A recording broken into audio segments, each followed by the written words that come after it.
Extract 1. You will hear part of an interview with an expert on phobias. So, what exactly is a phobia?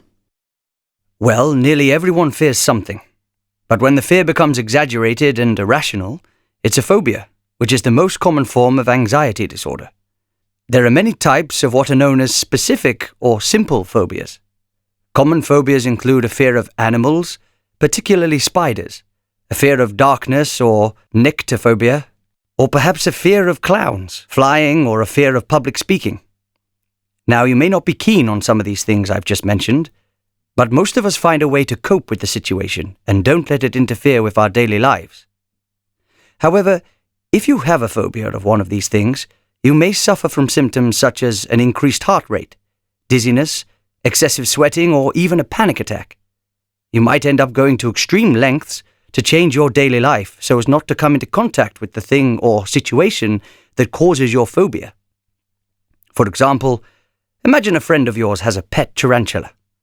If you're not a huge fan of spiders, you may not enjoy spending time in his house, but most of us would put up with it. However, if you're an arachnophobia sufferer, you would probably refuse to visit him at home altogether. So you can see how phobias can have a real impact on our social relationships. And why do people suffer from phobias? Well, there are a couple of causes. If a child grows up with a parent who suffers from a phobia, the child is far more likely to develop the same irrational fear. Also, many phobias are actually triggered by a traumatic past event, often during childhood. So perhaps an encounter with a vicious dog or falling into a swimming pool and nearly drowning as a child could feasibly develop into cynophobia, a fear of dogs, or aquaphobia, a fear of water. Extract 2. Listen to part of a radio programme in which someone is talking about why people like to feel scared.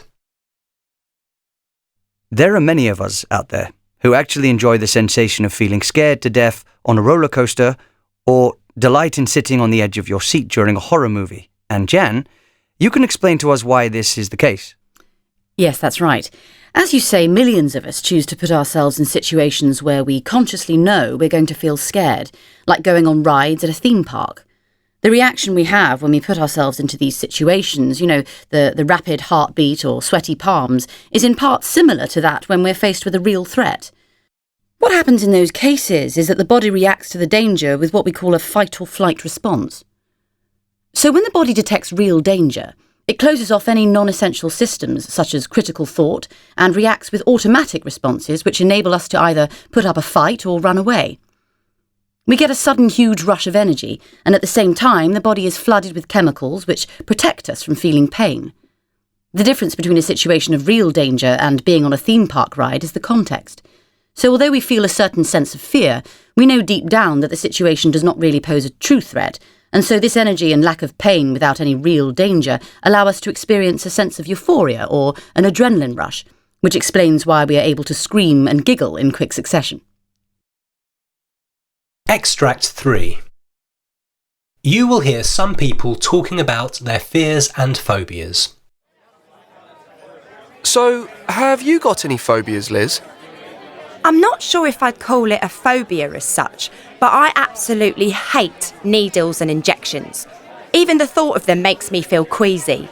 When I have to have a blood test, I can't bring myself to watch, and I feel faint and dizzy, and if I'm watching TV and there's a scene with someone injecting themselves, I can't watch. I think it started when I was little, when I went to the doctor with my mum and my big sister. The doctor gave my sister an injection and I was watching. I started to feel faint and I passed out on the floor of the doctor's office. Well, my greatest fear is clowns. There's actually an official name for it. Coulrophobia, I think. I don't know what it is about them exactly, but they just freak me out. They're so weird.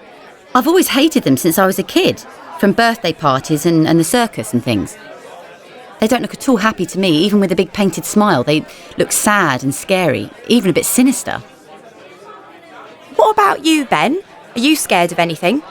No, of course not. Oh, well, apart from heights. That's true. I can't look out of the window past the 4th floor. And lifts? Okay, yeah, and lifts. I hate getting inside lifts. I'll always take the stairs if I can. I don't know, they just make me feel uneasy and, well, I get really nervous if I ever have to speak in public. I start sweating and my mind just goes blank.